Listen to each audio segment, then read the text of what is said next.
بسم اللہ الرحمن الرحیم۔ 19ویں صدی کے آخری عشرے میں یعنی 1890 سے 1896 عیسوی تک سرزمین سندھ کے مشہور ضلع سانگھڑ سے برطانوی راج کے خلاف ہر تحریک نے جنم لیا، جسے دوسری ہر تحریک بھی کہا جاتا ہے۔ پیر صاحب پگارو چہارم سید علی گوہر شاہ ثانی رحمۃ اللہ علیہ کے دور میں ان کے سرفروش مریدین 12 ہر تھے، جنہوں نے برطانوی راج سے بغاوت کرتے ہوئے سانگھڑ کے قریب مکھی جھیل میں اپنا مرکز قائم کیا اور اپنی علیحدہ متوازی حکومت کا اعلان کیا۔ ان 12 ہروں کو 12 باغی، 12 ٻھروٹيا یا مکھی کے منصور بھی کہا جاتا ہے۔ ان 12 ہروں نے اپنی 12 رکنی کابینہ بھی تشکیل دی، جس میں بادشاہ، وزیر اور قاضی کے منصب شامل تھے۔ ان 12 ہروں کے یہ نام ہیں: بچل ولد وریام خاص خیلی عرف بچو بادشاہ، پیر بخش ولد صالح فقیر وسان عرف پیرو وزیر، فتلو فقیر ہگورو بطور قاضی، گلو فقیر ولد پریو منگریو، بھلو ولد گلو گاہو، عثمان ولد مصری ہگورو، عیسیٰ ولد تسینو ڈاہری، خمیسو ولد سچل وسان، سومار ولد میر خان گاہو اور رانو فقیر وسان۔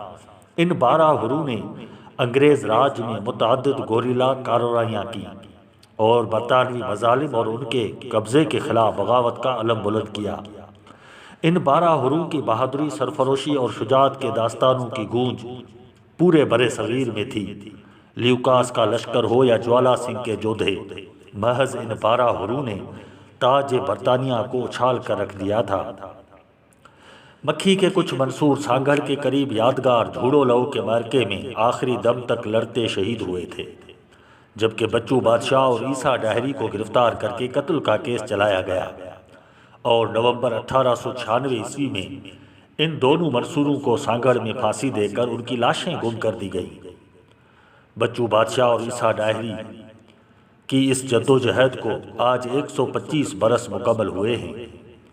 بچو اور عیسیٰ کی شہادت کے 14 سال بعد 1910 عیسوی میں اس کیس میں شامل برطانوی پولیس افسر سر ایڈمنڈ چارلس کاکس نے اپنی کتاب police and crime in India میں بچو اور عیسیٰ کے اس کیس کا تفصیلی تذکرہ کیا ہے۔ سر ایڈمنڈ چارلس کاکس 1856 میں پیدا ہوئے تھے۔ وہ 15ویں بارٹ اور سر کا درجہ بھی رکھتے تھے۔ 1877 عیسوی میں ICS یعنی انڈین سول سروسز جوائن کی اور سندھ کے مختلف اضلاع میں بطور SSP پولیس سے لے کر IG تک رہے۔ ایڈمنڈ چارلس کاکس نے اور بھی کتابیں لکھی ہیں، جن میں short history of the Bombay presidency, tales of India, my 30 years in India اور police and crime in India وغیرہ شامل ہیں۔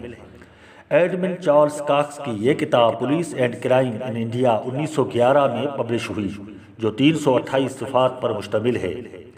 اس کتاب کے چیپٹر نمبر 16 میں بچو بادشاہ اور عیسیٰ ڈاہری کے کیس نمبر 31 آف 1896 کا ذکر موجود ہے اور عنوان ہے تاج برطانیہ بمقابلہ بچو سناف وریام عیسو سناف تسیرنو۔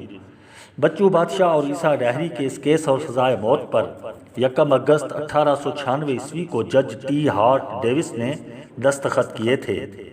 ایڈمنڈ کاکس بارٹ اس سزائے موت کو سپروائز کرنے کے لیے اسپیشل ڈیوٹی پر تھے اور اس کیس میں بچو اور عیسیٰ کا جس انداز میں ذکر کیا ہے، اس سے معلوم ہوتا ہے کہ تاج برطانیہ اور انگریز افسروں کو مکھی کے ان منصوروں سے کتنی اذیت اور تکلیف تھی۔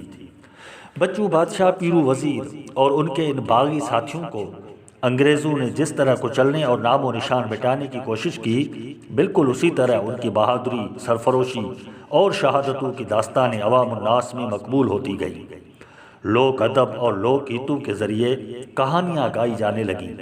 مائیں اپنے بچوں کو لوریوں میں ان کی داستانیں سناتی تھیں۔ ڈاکٹر نبی بخش خان بلوچ نے اپنی 2 کتابوں جنگ نامہ اور واقعاتی بیت میں ایسی عوامی شاعری کا ذکر کیا ہے جو ان سرفروشوں کی شجاعت، بہادری اور کارناموں کو اجاگر کرتی ہے۔ 1913 میں لال چند امر دنو مل جگتیانی نے اپنی مشہور سندھی کہانی ہر مکھی جا لکھی، جو بطور پہلی سندھی شارٹ اسٹوری تسلیم کی جاتی ہے۔ بعد میں موہن گیہانی نے اس کہانی کا انگریزی میں بھی ترجمہ لکھا۔ گوبند مالی نے اپنا سندھی ناول جن سوری بھائی سیج لکھا اور ملہار فقیر خاسکیلی نے متعدد کتابچے بھی لکھے۔ سابقہ آئی جی سندھ پولیس مسٹر آفتاب نبی نے 1996 میں ڈان اخبار میں ہفتہ وار کالمز میں سورہ بادشاہ اور ہر تحریک کے ساتھ بچو بادشاہ اور مکھی کے ان منصوروں کا تذکرہ کیا ہے۔ ہر تحریک کے حوالے سے سابقہ آئی جی سندھ پولیس مسٹر آفتاب نبی کی 2 اہم کتابیں سورہ بادشاہ اسٹڈی سرکل کراچی سے شائع ہو چکی ہیں، جبکہ سانگھر سے شائع ہونے والے سلسلہ وار جھگار اور منصور میں بھی متعدد مضامین اور مقالے مکھی کے ان منصوروں کے تناظر میں موجود ہیں۔ پروفیسر محمد عمر چنڈ اور پروفیسر الہورائے بہن کو بھی اس موضوع پر ایکسپرٹ کہا جا سکتا ہے۔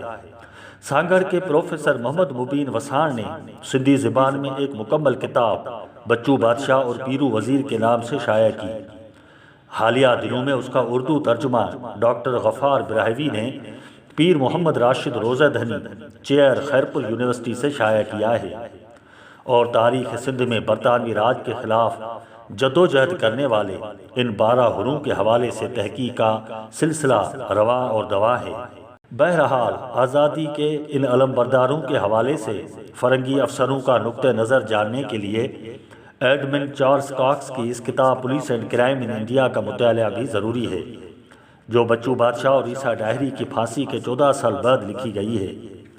اور اس کتاب کے مطالعے سے ایک بات یہ بھی معلوم ہوتی ہے کہ پھانسی کے بعد آزادی کے ان علم برداروں کی لاشیں آخر گم کیوں کی گئی۔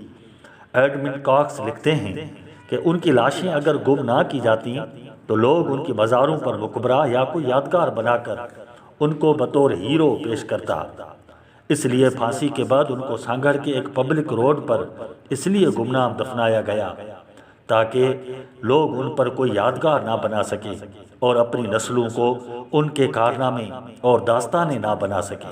لیکن فرنگی راج اور ان کے افسروں کی یہ بڑی بھول تھی، کیونکہ جو لوگ اپنی قوم اور اپنی ملک و ملت کی آزادی، بقا اور تحفظ و دفاع کے لیے جانوں کا نذرانہ دیتے ہیں، ان کی کوئی یادگار ہو یا نہ ہو، اپنی سرزمین اور اپنے قوم کے دلوں میں وہ ہمیشہ زندہ رہتے ہیں، کیونکہ ایک شہید کی موت دراصل پوری قوم کی حیات ہوتی ہے۔